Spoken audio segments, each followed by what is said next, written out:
कलिका कल प्रातः को जाने खिले न खिले अमल्या जल के सुचे शीतल मंद सुगंध समे मिले ना मिले कलिकाल कुठार लिए खड़ा कलिकाल कुठार लिए खड़ा तन नम्र से तो झिले न झिले कहले हरि नाम रे रचना अंत समय में हिले ना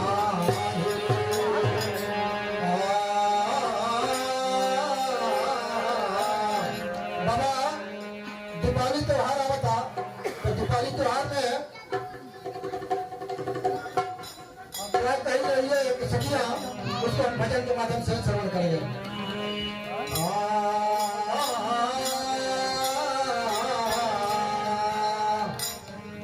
देखा आई गई दिवाली के त्योहार वाला मोह देखा आई गई दिवाली के त्योहार वाला मोह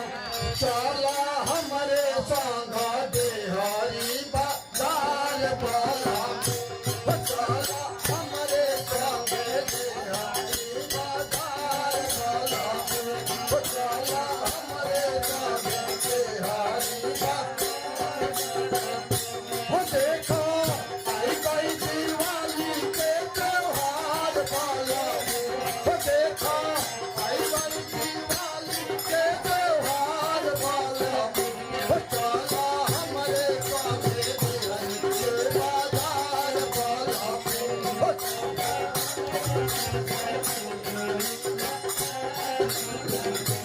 हो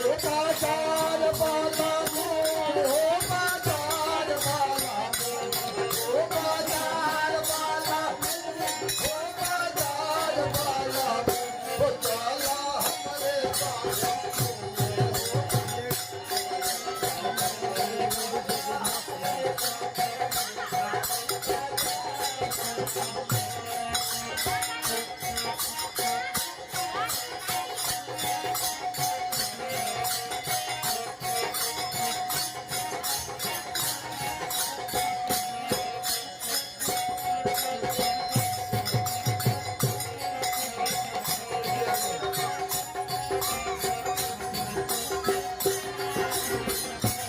चला हमारे संग देहरी बाजार वाला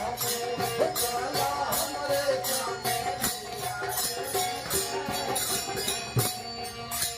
हमारा तो नहीं चाहत मातत हो तुम्हारी यार हमारा तो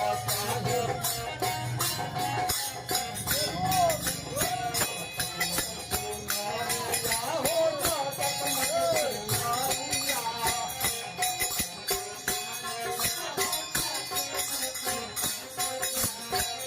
चाहत चाहिए बाबा माछोड़ा तेरा